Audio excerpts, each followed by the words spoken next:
श्रवण, मैं जानती हूँ कि तुम्हें यूएस जाना है, पर सोचो अगर तुमने भी आर्मी ज्वाइन कर ली तो? अरे यार सुनो, तुम ना ये ट्राई करो, देखना तुम्हारी जिंदगी पलट जाएगी। मैं तुमसे क्या बात कर रही हूँ और तुम होगी, कभी फोकस नहीं होता ना तुम्हारा श्रवण। अब ज्वाइन करने का तो नहीं, पर हाँ मैंने ना अभी तक आर्मी के बारे में एक चीज जरूर सोची है। क्या? कल को तुम जब मिशन पे जाओगी ना, बिल्कुल विजय अंकल की तरह तो मैं तुम्हारा वेट करूंगा, और जब तुम वापस आओगी लौट के तो मैं तुमसे ऐसे मिलूंगा। बातें करना तो तुम हमेशा से जानते थे, आज सल्यूट करना भी सीख लिए। वाह श्रवण वाह।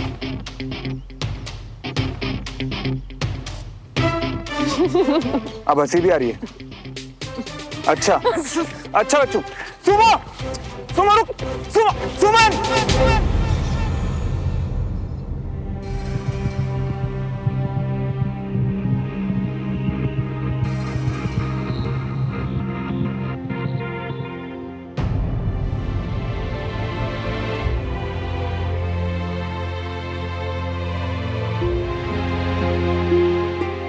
सुमन बेटा, ऐसे मत रो बेटा, तू ऐसे रोएगी? तू तो मेरी बहादुर बेटी है ना। हाँ? चाची, मुझसे सांस नहीं ली जा रही। एंजाइटी, घबराहट बढ़ने की वजह से सांस लेने में तकलीफ हो रही है। मैं इंजेक्शन दे रहा हूं, पर उसके बाद आप डॉक्टर सुमन आराम करिएगा।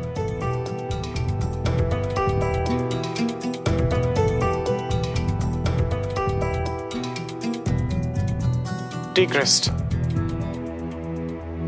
Thank you doctor.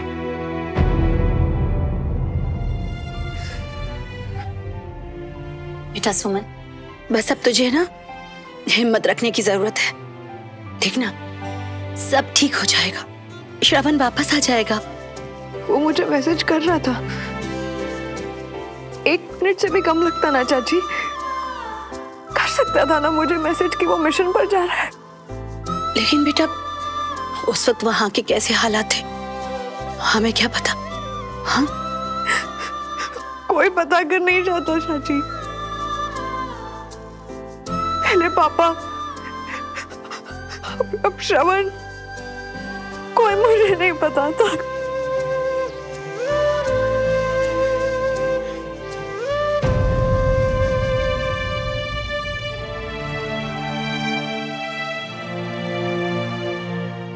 जय Hind sir. I am sorry sir, अभी तक यूनिट की कोई खबर नहीं मिली है। इसका मतलब अभी हमें और इंतजार करना होगा। आप परेशान मत होइए, अभी तक बुरी खबर भी नहीं मिली है, ये भी गुड न्यूज है। और कविता जी के लिए डॉक्टर? सर, कैंटोनमेंट से डॉक्टर गिरेवाल किसी पेशेंट को चेक करने के लिए यहीं कहीं आसपास आए हुए हैं। इमरजेंसी में आंटी के चेकअप के लिए मैंने उनसे रिक्वेस्ट की है, वो आते ही होंगे। Thank you. इट्स ओके, ये तो हमारा फर्ज है। बिल्कुल सही कहा कैप्टन बस्सी। फौजी जब देश के लिए लड़ने जाता है तो इसी भरोसे पर कि उसके पीछे उसकी फैमिली का ध्यान रखा जाए, और हम उनकी फैमिली के लिए जो भी कर सकते हैं वो करें। मैं आप लोगों के लिए चाय भिजवाता हूँ।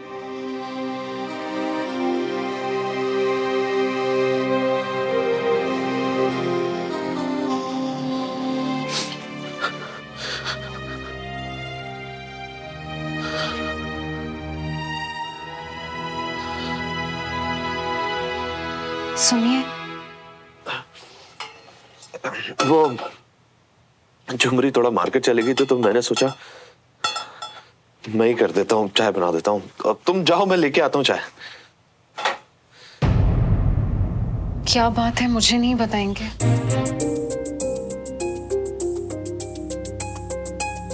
देखिए, मैं आपका तो कम तो नहीं कर सकती हूँ, लेकिन बांट तो सकती हूँ ना। और फिर क्या पता कि शेयर करने से शायद आपको थोड़ा सा बेटर फील हो, है ना? कुछ ठीक नहीं कर पाया रागनी में। बड़ा बोलता था सब ठीक कर दूंगा, सब ठीक कर दूंगा, सब खराब हो रहा है। उधर भाभी भाई साहब की और परेशानी बढ़ा थी। कल तुम भी चली जाओगी, फिर क्या करूंगा? हाँ, मेरा कल का टिकट है, लेकिन मैं कल जा नहीं रही हूँ। क्या हुआ, सब ठीक है ना?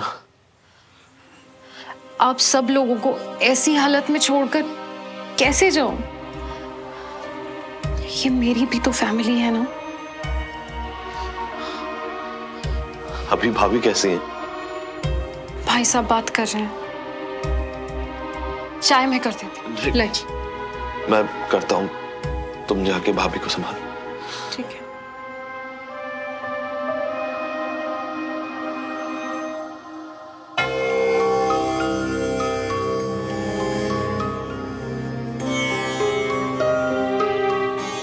कविता, कविता, आपके यहाँ ऐसे बैठे रहने से भगवान के सामने बैठने से मेरे मन को शांति मिलती है। जब तक मेरा श्रवण वापस नहीं आ जाता, मैंने नहीं हिलना यहाँ से। अरे पर कविता, भगवान भी नहीं चाहेंगे कि तुम भूखे प्यासे ऐसे यहाँ। आपको खाना है तो आप खा लीजिए, मुझे कुछ नहीं चाहिए। भगवान ने मेरी हमेशा सुनी है, आज भी सुनेंगे, देखना आप। आ जाइए डॉक्टर साहब। डॉक्टर साहब यहीं आ जाइए। बहुत देर से मनाने की कोशिश कर रहा हूँ पर यहाँ से हिल नहीं रही है।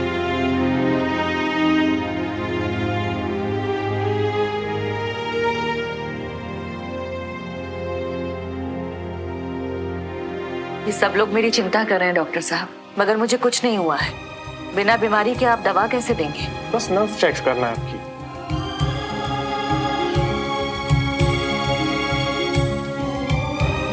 माफ कीजिएगा, आपको तकलीफ हुई, अचानक ऐसे आना पड़ा आपको। ये ड्यूटी है मेरी, इसमें तकलीफ कैसी? और वैसे भी यहीं पड़ोस में ही तो था। पड़ोस में डॉक्टर साहब? हाँ, आपके बगल में तिवारी। डॉक्टर सुमन की अचानक तबीयत खराब हो गई थी, मैं उन्हें ही देखने आया था।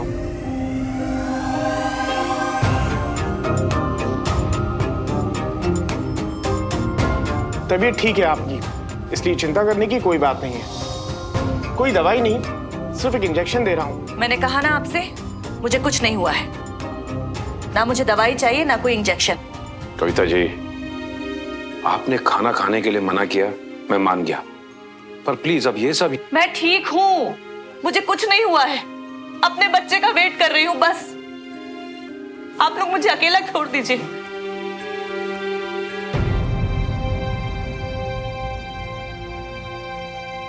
ये इंजेक्शन मैं यहीं छोड़ देता हूँ।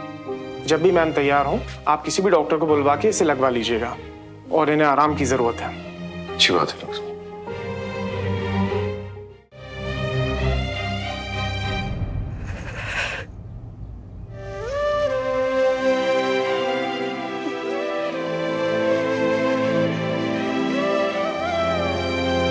सुमन, तुझे याद है जब मैं छोटी थी और मुझे डांट पड़ती थी तो सबसे कट्टी करके हम दोनों एक ही थाली में खाते थे। तुझे याद है तुम मुझसे क्या कहती थी? कि हम दोनों एक ही टीम में हैं।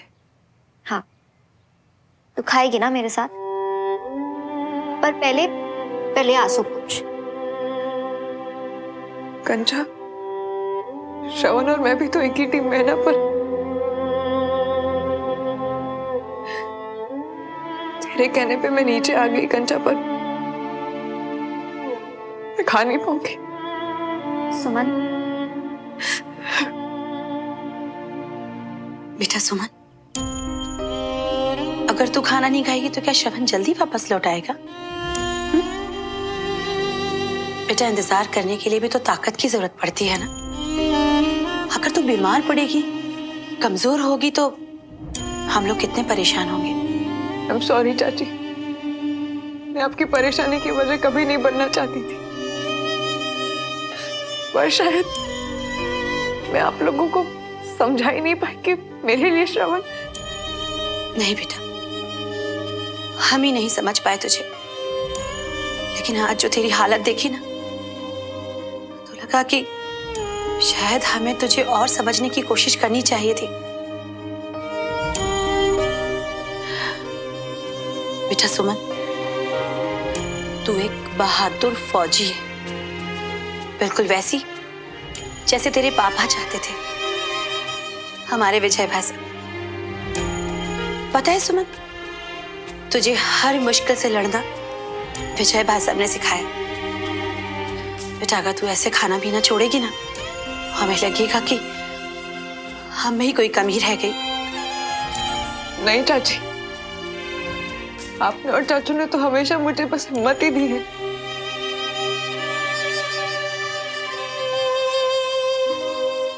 मैं ना श्रवण को भी अपनी टीम में लूंगी, प्रॉमिस। पर पहले तुम ये खाइए, ओके?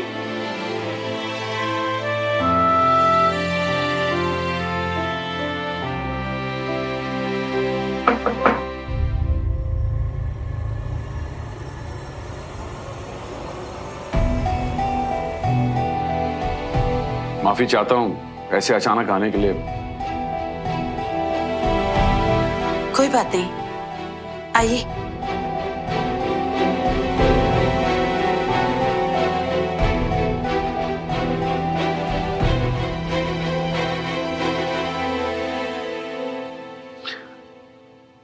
किसी अपने की तकलीफ के बारे में सोचकर ही सांस लेना कितना मुश्किल होता है, समझ सकता हूं मैं।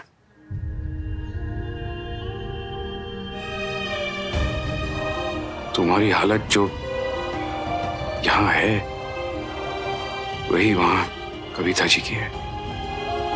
वो माँ है और तुम। मेरा श्रवण तुम्हारे लिए क्या मायने रखता है देख सकता हूं मैं। और बेटा, जो मैंने कविता जी से कहा वही मैं तुमसे कहूंगा। इस वक्त हमें श्रवण के लिए अपना ध्यान रखना है। बीना जी की बात मान लो, सही कह रही हूं। कुछ खा लो। डॉक्टर ने मुझे बताया कि तुम्हारी तबीयत कितनी खराब है।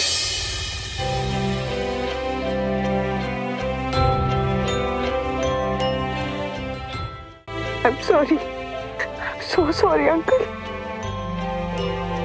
अगर मेरी कोई भी बात पर आपको गुस्सा आया, पर मैंने कभी भी जानबूझकर आपको हर्ट करना नहीं चाहा।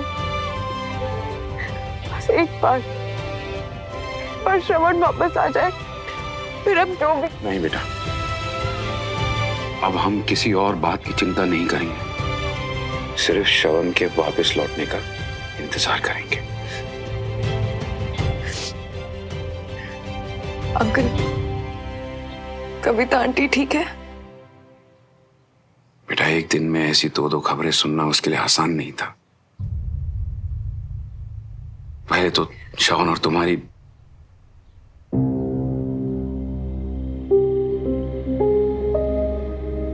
और फिर श्रवण के लापता होने का जो यूनिट वालों ने सुनाया, बेचारी सहन नहीं पाई। भगवान के सामने भूखी प्यासी बैठकर मन से मिन्नतें मांग रही है कि श्रवण वापस आ जाए। डॉक्टर साहब इंजेक्शन भी लाए थे, पर आंटी जी ने वो भी नहीं लगवाया। पर डॉक्टर साहब फिर भी इंजेक्शन छोड़ के गए। अगर आंटी जी का मन बदल जाए तो। मैं बस यही कहना चाहता हूं कि इस वक्त हमें हार नहीं माननी है। अपना ख्याल रखो।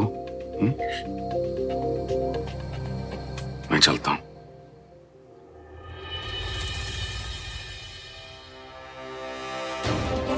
बस ही।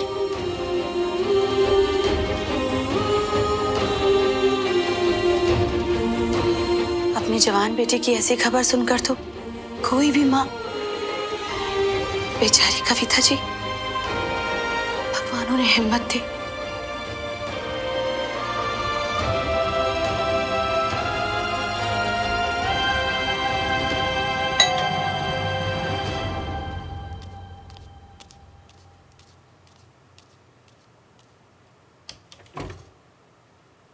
कविता आंटी से मिलना है।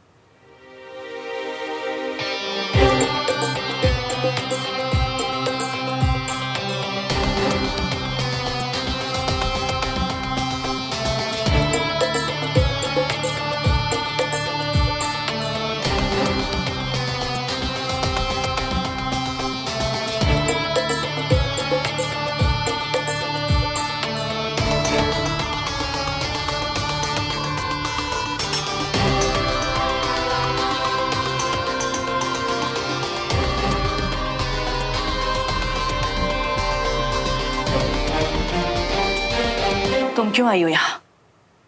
जाओ यहाँ से। मैं सोच रही थी कि अगर मुझसे सांस भी नहीं ली जा रही है तो एक माँ का क्या हाल हो रहा होगा। भगवान शायद आपकी दुआ सुन ले उनसे प्लीज कहिए ना कि हमें हमारे श्रवण से मिला दे। मुझे पता है कि मुझे मेरे बेटे के लिए क्या मांगना है। तुम जाओ यहाँ से। वैसे भी श्रवण की जिंदगी में जब से तुम आई हो हमारे दिन खराब चल रहे हैं। प्लीज अब जाओ।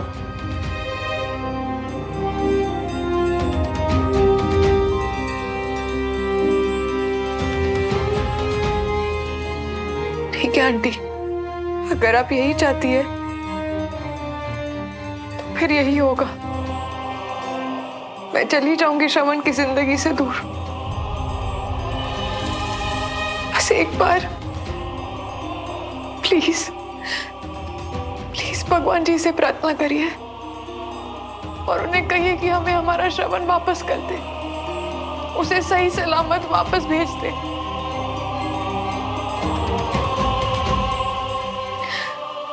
और फिर मैं यहां से उसकी जिंदगी से हमेशा चली जाऊंगी।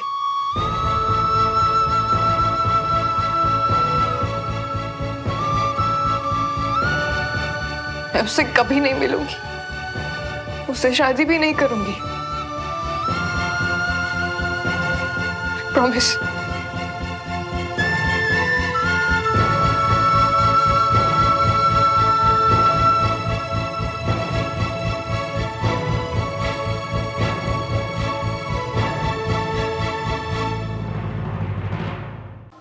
भगवान जी से प्रार्थना करिए और उन्हें कहिए कि हमें हमारा श्रवण वापस कर दे। और फिर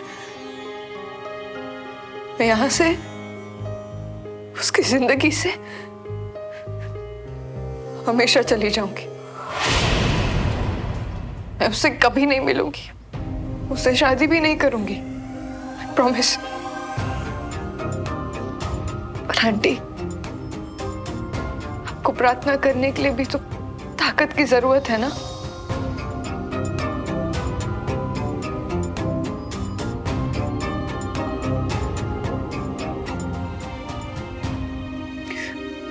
आंटी, मैंने अभी अभी जो भी कहा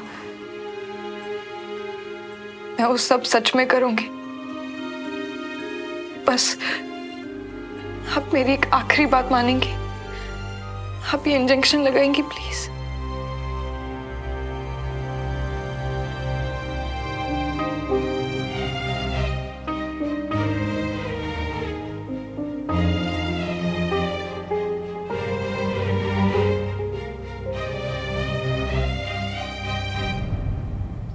चाची, आप इन्हें रूम में लेकर जाइएगा, थोड़ा रेस्ट करने दीजिएगा। हाँ अंकल, आंटी जितना रेस्ट करेंगी उतना उनके लिए बेहतर होगा।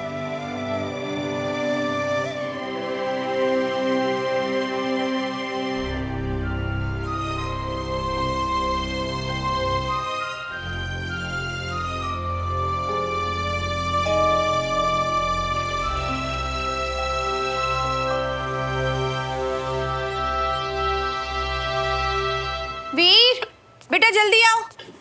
कुछ बच्चे बाहर पार्क में खेलने आते हैं, उनके साथ क्रिकेट खेलने गया। अरे ऐसे कैसे बिना बताए चला गया?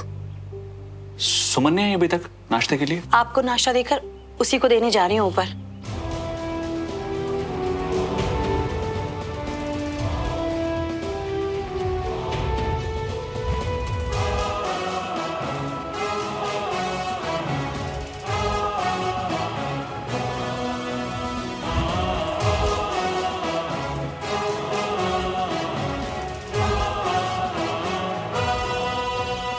सुमन, तू ठीक है बेटा? कल रात को तेरी तबीयत बहुत ज्यादा खराब थी, तो फिर तू तैयार होकर कहाँ चली बेटा? एक्चुअली आपको थैंक यू बोलना था चाची। थैंक यू सो मच कि आपने मुझे याद दिलाया कि मैं पापा की बहादुर बेटी और एक फौजी हूँ। मैं कमजोर नहीं पड़ सकती। सुमन बेटा, अगर तबीयत ठीक ना हो तो 1-2 दिन आराम करने से कोई कमजोर नहीं हो जाता है। चाचू, अगर एक फौजी की तरह सोचो तो श्रवण तो बस अपनी ड्यूटी निभाने के लिए गया था, तो फिर मैं इतनी कमजोर क्यों पड़ गई? मैं पापा और श्रवण को हमेशा प्राउड फील कराना चाहती हूँ और उसके लिए हमेशा ड्यूटी फर्स्ट। इसीलिए ये मेरी रोल मॉडल है।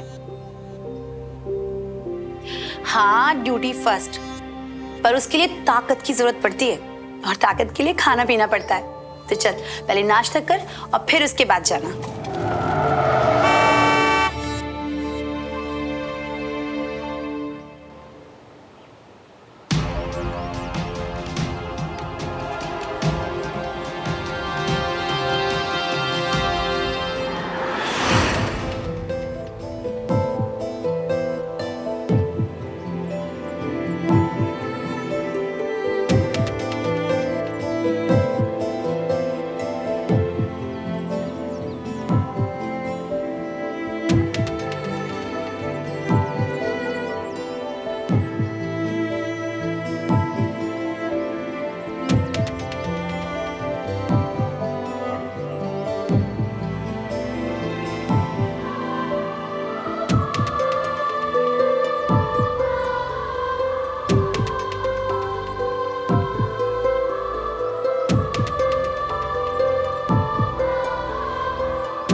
बहुत नाराज हो ना मुझसे? मैं टाइम पर नहीं आ पाया, है ना? नहीं, मैं बहुत बहुत खुश हूँ कि तुम मेरे पास लौट कर आए श्रवण। डर गई थी? मर गई थी।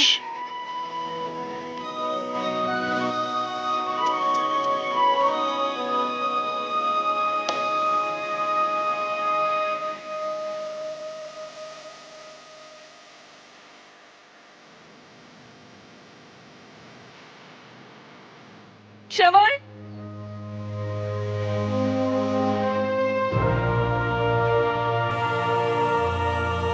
एक बार सबसे मिल लूं पहले, बाद में ढेर सारी बातें करनी तुमसे।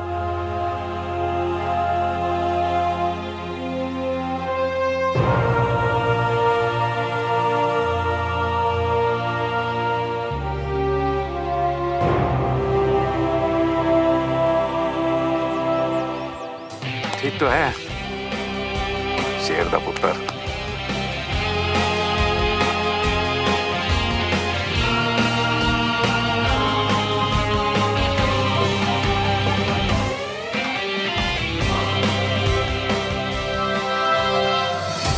मैंने आपसे कहा था ना चाची, श्रवण जरूर आएगा।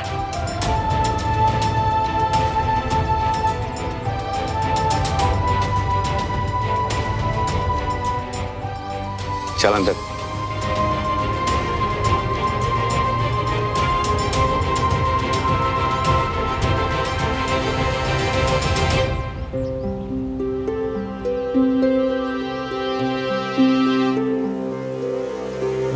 रुको, तुमने प्रॉमिस किया था ना कि तुम हमारी जिंदगी में वापस नहीं आओगे।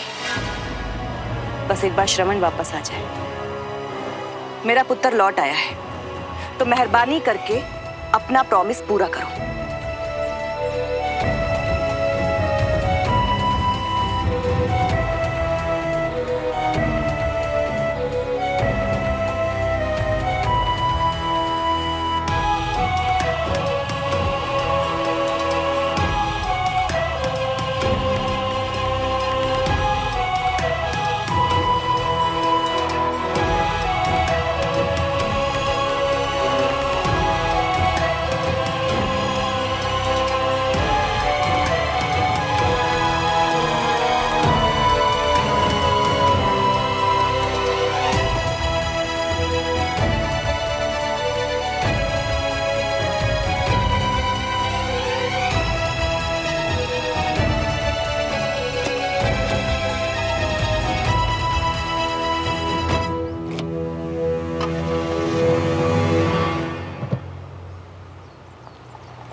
भगवान से कितनी प्रार्थना की मैंने, तुम अच्छे से आ गया। हो गया क्या? श्रवण मिया,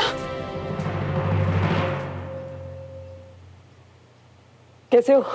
मैं बिल्कुल ठीक हूँ, तू कैसा है? एकदम फाइन। नमस्ते। नमस्ते अंकल जी। श्रवण, क्या मम्मा, आप भी ना ये सब। अरे मेरा पुत्र सही सलामत वापस आया है, आरती तो उतारूंगी ना। और आज मैं भी नहीं रोकूंगा तेरी मम्मी को। कीजिए।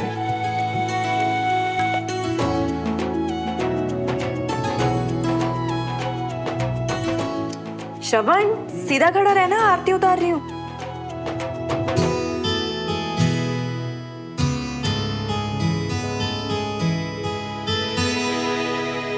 श्रवण, अचानक से क्या हुआ था? रात को हमारा रूटीन मिशन था, फिर अचानक हमें खबर मिली कि आगे कुछ गड़बड़ है। जब हम लोग देखने गए तो हमें वहां घेर लिया गया था, और फिर जब तक सर्च पार्टी नहीं आई मुझे तो ऐसे लगने लगा था कि आज तो मैं शहीद हो ही। शुभ शुभ बोल बेटा, तू थक गया होगा ना बहुत, थोड़ा आराम कर ले। हाँ,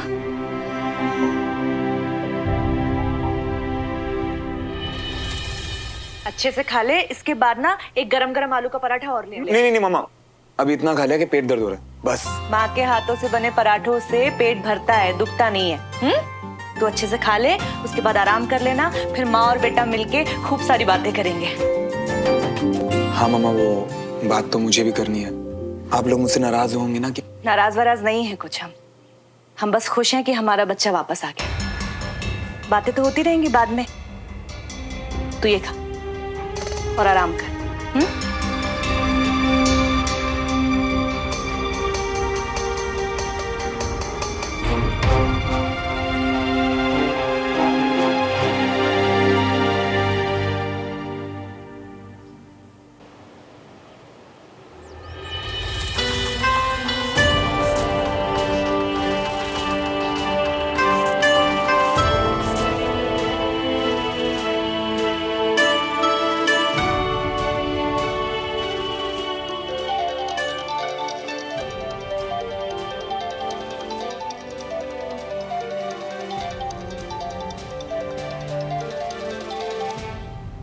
हेलो सुमन, घर पे नहीं आई पर मुझे लगा छत पे तो मिलोगी।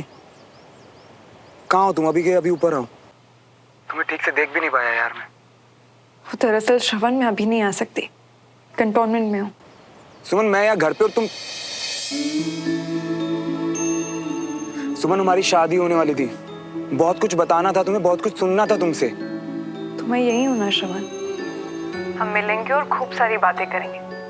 पर श्रवण, बाकी सब बाद में, क्योंकि अभी तुम्हारा आराम करना ज्यादा जरूरी है ना? सुमन, तुम्हें क्या लगता है मेरे लिए आराम तुमसे ज्यादा जरूरी है? मैं बस तुम्हें देखना चाहता था सुमन। मुझे तो लगा था कि तुम आके खुद बताओगी क्या क्या हुआ रजिस्टर ऑफिस में। हाँ, तो मैं तुम्हें सब... देखो, मैंने शर्त लगा के बोल सकता हूँ कि पापा वहां जरूर पहुंच गए होंगे। आई नो सुमन, पापा को सब कुछ पता है, इसलिए ना मैं हमारे बारे में घर पे बात करने से पहले तुमसे बात करना चाहता था। मैं आ नहीं पाया इसलिए तुम मुझसे नाराज हो ना। प्लीज मुझे माफ कर दो सुमन। मैं नहीं श्रवण, प्लीज मुझसे माफी मत मांगो। कल से भगवान से बस एक ही चीज मांगी है मैंने, कि तुम सही सलामत वापस लौट आओ। शादी के लिए तो मैं तुम्हारा जिंदगी भर वेट कर सकती हूँ, पर ये पिछले 24 घंटों का जो इंतजार था ना, वो मैं सहन नहीं कर पाऊंगी। वो इंतजार सह नहीं पाई, फिर भी इस वक्त मेरे साथ नहीं हो। क्या हुआ सुमन? तुम कुछ जरूर छुपा रही हो मुझसे। नहीं श्रवण, मैं अभी भी बस तुम्हारे बारे में ही सोच रही हूँ। मैं तुमसे आके बात करती हूँ, ठीक है? बाय।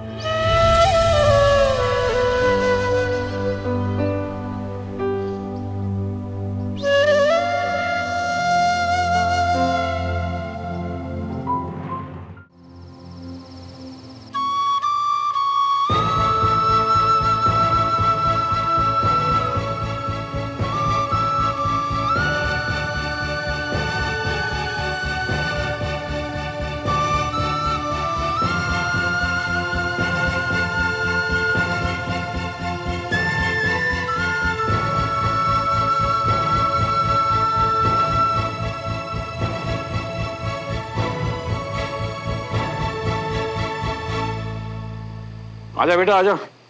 बस तेरा इंतजार कर रहा था, तुझे उठाने गया था, लेकिन ये सब क्या हो रहा है पापा? अरे बेटा, जब मौका मिले तो खुशी मनानी चाहिए। तू घर वापस लौट के आ गया है, परिवार सब साथ में है, तो पार्टी तो बनती है ना। अब एक्चुअली मुझे बाहर जाना है। बाहर जाना? कहाँ? क्योंकि मुझे सुमन से बात करनी है पापा। पापा, मैं ये जानता हूँ कि आप लोगों को पता चल गया था कि मैं और सुमन शादी करने वाले थे। वो अकेले वहां मेरा इंतजार कर रही थी। कितना मुश्किल रहा होगा ना उसके लिए, सब मैं बहुत अच्छे से जानता हूँ। इस वक्त मेरे लिए सुमन से बात करना बहुत जरूरी है पापा। तो जरूरी ये है कि तू इस वक्त सब कुछ भूलकर आगे बढ़ने की सोच। दोनों परिवारों के बीच में जो हाल है उसे भूलकर सबका आगे बढ़ जाना ही अच्छा है। मम्मा, मेरी भलाई, मेरी खुशी, मेरी लाइफ सब सुमन के साथ है। सब सुमन की वजह से है। आपको पता है मम्मा, जब मैं विषय में फंस गया था ना, पूरी लाइफ सारी चॉइसेस मेरी आंखों के सामने घूम रही थी। और अगर आप सब लोगों की फिक्र के बाद मुझे सबसे ज्यादा फिक्र किसी की हो रही थी ना, वो सुमन थी मम्मा। मौत के मुंह से मैं लड़के वापस आना चाहता था किसी के लिए, तो वो सुमन थी। का श्रवण, मेरी मम्मा, आप मेरी बात क्यों नहीं समझ रहे हो? आपको पता है वहां उन हालात में मुझे सबसे ज्यादा पछतावा किस बात का हो रहा था? कि मैंने सुमन के साथ शादी करने में इतनी देरी क्यों की।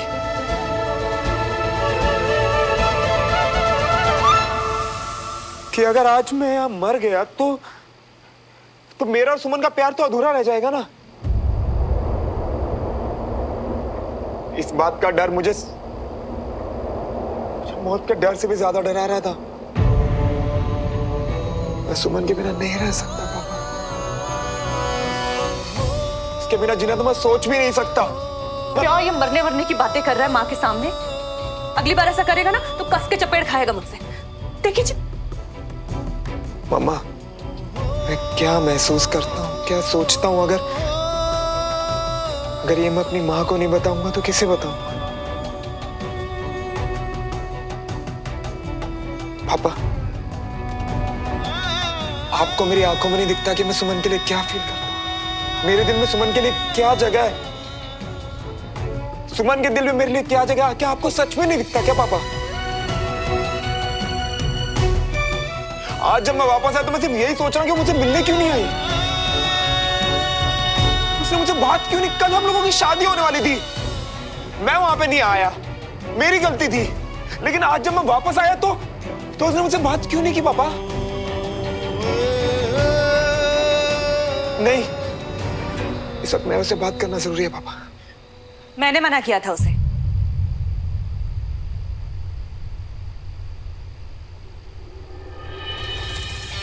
उसने मुझसे वादा किया था कि अगर तुम सही सलामत लौट आओ तो वो इस घर में दोबारा पैर नहीं रखेगी।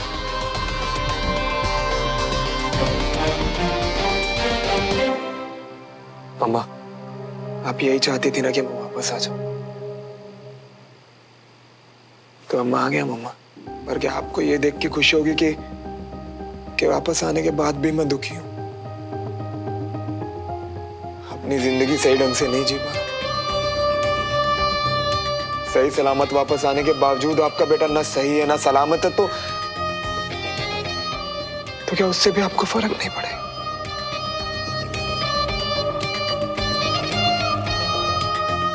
श्रवण तू नहीं पापा, आप लोग समझ नहीं रहे हैं। सुमन की वजह से श्रवण है। सुमन है तो श्रवण श्रवण है। सुमन के बिना श्रवण नहीं है पापा। आपका बेटा जो प्यार आप लोगों से करता है ना, वही प्यार मैं सुमन से भी करता हूं, तो इस प्यार में इतना फर्क क्यों कर रहे हैं आप लोग? अगर सुमन मेरी जिंदगी में नहीं रही ना, तो आपका बेटा तो जरूर रहेगा, लेकिन ये श्रवण कभी श्रवण नहीं रह पाएगा।